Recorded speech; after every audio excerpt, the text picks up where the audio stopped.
독서 좀 해야지, 내일부터 운동해야지 이렇게 생각만 하고 아무것도 하지 못하셨나요? 아니면 해야 할 일이 쌓였는데도 자꾸 딴짓만 하고 미루시나요? 이런 일이 반복될수록 제대로 해내지 못하는 자신에게 실망하고 자책하고 그리고 남들이랑 비교하면서 나만 뒤처지는 것 같은 절망감에 사로잡히기도 합니다. 그런데 여러분, 우리가 계획한 일을 꾸준히 하지 못하는 건 게을러서도 아니고 의지가 약해서도 아닙니다. 진짜 문제는 환경이에요. 계획을 꾸준히 유지하는 사람들 또는 성공한 사람들은요, 애초에 계획을 실천하는 행동보다 실천하기 위한 환경을 바꾸는데 더 많은 시간과 에너지를 쏟습니다. 운동을 하기 전에 충분한 스트레칭으로 몸을 풀어야 본 운동을 할 때 다치지도 않고 만족스러운 운동을 하는 것처럼 계획을 실천하기 위한 환경 설정은 몸풀기라고 볼 수 있고 계획을 실천하는 행동은 바로 본 운동이라고 볼 수 있습니다. 몸풀기는 신경을 많이 쓸수록 좋다는 거 다 아시죠? 사실 제가 이 영상을 만들게 된 계기가 그동안은 저의 의지를 너무 믿었는데 이제는 의지가 아니라 물리적으로 환경을 바꿔야 계획을 성공할 확률이 압도적으로 높다는 걸 깨달았습니다. 오늘 영상에서는 왜 환경이 성공을 이끄는지와 게으른 사람도 쉽게 따라할 수 있는 환경 설정법에 대해 이야기해 보겠습니다. 안녕하세요. 책으로 채우는 이야기 북체리입니다. 환경이 중요하다는 걸 모르는 사람은 거의 없을 거예요. 문제는 환경을 바꾸는 게 현실적으로 어려운 사람도 있고 환경을 바꾸는 것조차 문턱이 높게 느껴질 수도 있어요. 쉽게 예를 들면 이런 거예요. 집에서 일을 잘하려면 환경을 어떻게 바꾸지? 라는 고민을 시작으로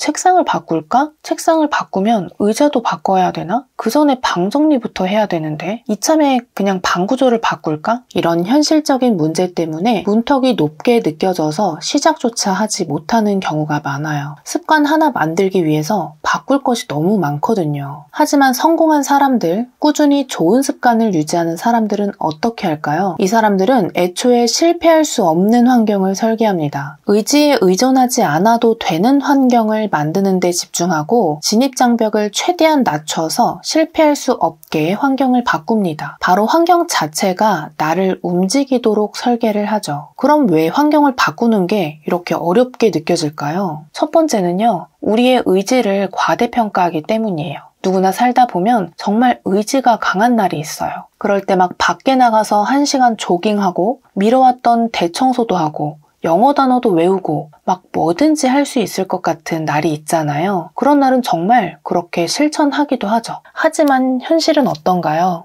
불타는 의지는 그렇게 오래가지 못합니다. 두 번째는요, 익숙함에서 벗어나는 게 불편하기 때문이에요. 아침에 눈 뜨자마자 핸드폰을 보는 게 너무 익숙해졌는데 갑자기 거실에 폰을 두려고 하면 당연히 불편하고 번거롭죠. 이런 불편함을 감수하는데도 의지가 필요하거든요. 하지만 아무리 게으른 사람도 처음엔 어쩔 수 없이 익숙함에서 벗어나는 작은 불편함을 감수하는 것이 필요합니다. 그런데 크지 않은 불편함이에요. 밥 먹고 10분 정도 산책하는 아주 약간의 귀찮음이에요. 매일 30분 독서라는 부담이 아니라 하루에 한 페이지 아니면 한 줄만 읽는 그 짧은 시간을 투자하는 거예요. 그렇다면 구체적으로 어떤 환경을 설계해야 할까요? 저도 한 게으름 하기 때문에 제가 모두 직접 실천해 봤고 성공했던 그리고 지금도 유지하고 있는 게으른 사람도 쉽게 따라할 수 있는 현실적인 방법을 3가지 소개해 볼게요. 첫 번째는 집에 핸드폰 충전기를 거실에 딱 하나만 놓는 건데요. 정해진 그 공간이 아니면 충전을 할 수 없게 세팅을 하는 거예요. 정말 단순한데 효과가 좋아서 꾸준히 유지하고 있는 습관이에요. 두 번째는 집에서 일부러 불편한 의자나 책상을 사용하는 거예요. 제 방의 의자가 정말 불편하거든요. 근데도 의자를 바꾸지 않는 이유는 자세가 불편해서라도 자연스럽게 밖으로 나가서 카페나 도서관을 찾게 되더라고요. 사실 의자를 바꾸려고 진지하게 고민한 적이 몇 번 있었어요. 그런데 아무래도 의자가 너무 편하면 계속 집에만 있으려고 할 거고 집에서는 누가 보는 사람이 없으니 더 늘어지게 될 게 뻔했어요.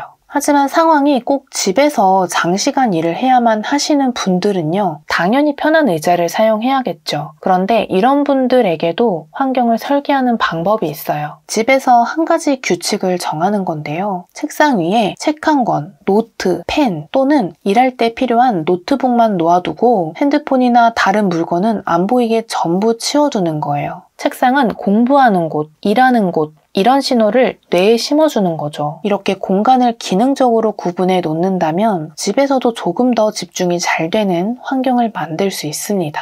세 번째는 배우고 싶은 운동이 있거나 운동 계획을 매번 실패하는 분들에게 좋은 방법인데요. 운동센터에 미리 결제를 해두고 꼭 가야만 하는 상황을 만드는 거예요. 스케줄을 아예 잡아버리면 더 좋고요. 이렇게 운동을 가지 않으면 손해를 보게 만드는 환경이 나를 움직이게 합니다. 만약에 저처럼 아침에 조깅을 하겠다 하시는 분들은 침대 옆에 운동복을 두고 자거나 아예 운동복을 입고 자는 거예요. 가뜩이나 아침에 일어나기도 힘든데 꾸역꾸역 운동복을 찾아 입어야 하는 이 높은 장벽을 최대한 낮추는 환경을 만들어야 합니다. 이 방법은 아주 작은 습관의 힘 책에서 배운 방법이에요. 저자 제임스 클리어는 운동복과 운동화를 전날 밤 눈에 잘 보이는 곳에 두어서 운동을 해야 한다는 신호를 나 자신에게 보내라고 했어요. 이 작은 행동이 진입장벽을 낮추고 더 큰 성취를 만들어 준다고요. 홈트의 경우도 마찬가지예요. 퇴근 후에 홈트를 꼭 하고 싶다면 우선 운동할 자리를 미리 만들어 놓아야 돼요. 이런 게 아주 작은 불편함이겠죠? 일단 매트를 깔아놓고 실내 운동화를 그 위에 올려놓으면 운동을 해야 하는 신호를 스스로 받게 될 수 있어요. 그리고 집에 오자마자 일단 바로 운동복으로 갈아입기만 하면 그 위에 누워있든 스트레칭을 하든 뭐든 하게 되거든요. 그래도 안 하는 것보다 나은 결과를 만들 수 있어요.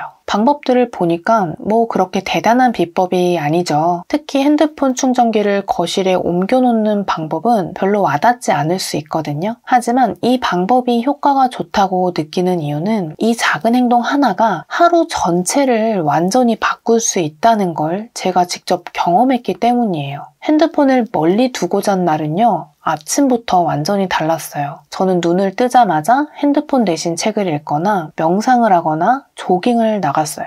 그런데 핸드폰을 침대 옆에 두고 잤던 날은 잠이 깨기도 전에 유튜브나 문자나 인터넷을 했고 99% 침대에서 벗어나지 못하고 늘어졌어요. 제가 이 차이를 경험하니까 내가 아침에 어떤 선택을 하느냐가 하루 전체의 흐름을 좌우한다는 걸 알겠더라고요. 폰 하나 멀리 뒀다고 말이 돼? 하실 수도 있지만 핸드폰을 멀리 두는 행동은요, 사실 더 나은 하루를 만들고 싶다는 제 내면의 의지가 반영된 결과예요. 내일은 오늘보다 더 나은 내가 되고 싶다. 이 작은 다짐이 매일 밤 핸드폰을 멀리 두게 만든 거죠. 어제 내가 환경을 바꿨다면 오늘 아침 나는 그 환경 덕분에 더 나은 선택을 할 가능성이 높아지는 거예요. 성공한 사람들은 이 점을 잘 알고 환경의 힘을 철저히 활용합니다. 타이탄의 도구들에서 팀 페리스는 아침의 집중력을 유지하기 위해서 자기 책상에서 절대 핸드폰을 하지 않는 습관, 그리고 핸드폰을 침대 옆에 두지 않고 아침 시간을 철저히 자신의 생산적인 일에만 투자한다고 이야기했습니다. 저도 자기 전부터 아침까지의 루틴을 말씀드리면요. 자기 전에 폰을 침대에서 먼 방문 근처에 충전을 해두고 아침에 알람을 끄자마자 15분에서 30분 정도 명상을 해요. 그리고 곧바로 책상에 앉아서 30분에서 1시간 독서를 해요. 독서 전에 짧게 다이어리를 쓰기도 합니다. 만약에 조깅을 하는 날은요, 명상을 패스하고 눈 뜨자마자 바로 운동복 입고 밖으로 나갑니다. 그런데 제가 정말 말씀드리고 싶은 건 매일매일 후회했던 지난날의 나의 행동을 최소한 반복하지 않는 환경을 설계해야 한다는 거예요. 작은 환경 변화를 만들어내면 그 하루가 쌓이고 쌓여서 삶이 바뀌기 시작하거든요. 그런데 여러분, 이렇게 환경을 바꿨다고 해서 좋은 습관이 한 번에 만들어지는 것은 아니에요. 물론 환경은 행동을 시작하게 만드는 강력한 도구이긴 하지만 그 환경 안에서 계속 동기를 이어가는 건 또 다른 문제거든요. 그러니까 환경은 시작일 뿐이고 그 환경 안에서 나를 동기부여할 방법을 찾아야 합니다. 저 같은 경우에 핸드폰을 멀리하는 습관을 들였을 때 초반에는 정말 효과를 많이 봤어요. 맨날 운동하고 명상하고 하루가 정말 생산적으로 흘러갔어요. 그런데 점점 시간이 지나면서 그 환경 안에서도 나태해지는 거예요. 너무 추운데 오늘은 운동 패스할까? 폰 조금만 볼까? 이런 생각이 튀어오르더라고요. 그런데 제가 환경은 시작이고 이걸 꾸준히 지속하려면 나를 동기부여할 자극이 필요하겠다. 이걸 깨달은 계기가 있어요. 도서관에 갔을 때였는데요. 그날은 이상하게 열심히 공부하고 작업하는 주변 사람들이 눈에 들어오더라고요. 그리고 저도 모르게 그 분위기에 압도되어서 평소보다 독서랑 일에 훨씬 더 집중할 수 있었어요. 그 경험을 하고 나니까 제 머릿속에 이런 질문이 떠오르더라고요. 내가 이 환경에서 더 집중을 할 수 있었던 이유는 공간 때문일까? 사람들의 에너지 때문일까? 이 질문에 대한 답은 이거였어요. 환경은 나를 움직이게 하지만 그 환경에서 내가 보고 듣고 느끼는 것들이 내 행동을 계속 이어가게 만든다. 사실 사람이 주변 환경과 연결된 자극에서 동기를 얻는 건 아주 자연스러운 일이죠. 그리고 우리는 이미 이런 경험을 많이 하고 있어요. 도서관이나 카페 같은 곳만이 아니라 유튜브에서 생산성에 관한 영상을 볼 때, 또 책에서 나와 비슷한 고민에 관한 이야기를 읽을 때, 친구가 새로운 운동을 배우면서 활력을 얻는 모습에서도 자극을 받을 수 있고, 정말 나와 아무 관련 없는 사람에게서 갑자기 동기를 얻을 수도 있습니다. 그러니까 혼자만의 노력도 중요하지만 타인의 긍정적인 에너지나 누군가의 이야기를 통해 느끼는 할 수 있다는 감각이 동기를 유지하는 데 정말 큰 역할을 했던 것 같아요. 그래, 무슨 말인지는 알겠어. 근데 잘 안 됩니다. 아침에 눈 뜨자마자 운동복 입는 거, 핸드폰을 침대 밖에 두는 거. 처음엔 이렇게 작은 행동도 너무 귀찮게 느껴질 거예요. 저도 환경을 만들었다가 다시 나태해지고 또 환경을 만들고 또 실패하고 수없이 반복했거든요. 저는 그래서 이 경험을 말씀드리고 싶어요. 제가 어느 날 고명한 작가의 강의에서 꾸준함의 비법에 대한 질문을 한 적이 있거든요. 참고로 고명한 작가님은 1000일이 훌쩍 넘게 매일 아침 긍정학원 영상을 유튜브에 올리고 계신데요. 제가 막 실패하고 성공하고 또 실패하고를 반복하고 있을 때도 고명한 작가님의 영상은 계속 빠짐없이 업로드가 되었어요. 그런 걸 보니까 너무 존경스럽더라고요. 아무튼 꾸준함의 비법에 대한 저의 질문에 작가님이 이렇게 답변해 주시더라고요. 꾸준함을 유지하려면 욕심을 버려야 한다. 무리하지 말라. 그냥 자신을 받아들이고 딱 그 정도만 해라. 작은 거에 만족하고 작은 걸 소중히 하고 꾸준함을 쌓아라. 그러니까 벽돌책을 무리해서 읽는 게 아니라 하루에 10쪽이라도 읽는 게 낫고 하루 이틀 정도 빠져도 된다. 하지만 그냥 딱 그 정도만 꾸준히 자신을 믿고 작은 성취를 반복하다 보면 그 행동들이 점점 익숙해지고 어느 순간에는 무의식적인 습관으로 만들어진다고 하시더라고요. 생각해보니 제가 핸드폰을 침대 밖에 두는 습관을 들였을 때도 그랬어요. 처음엔 불편했거든요. 그런데 몇 주가 지나고 나니까 핸드폰을 침대 옆에 두는 게 오히려 어색해졌어요. 운동 습관도 마찬가지로 이제는 운동을 하지 않는 날이 더 이상하게 느껴질 정도가 됐어요.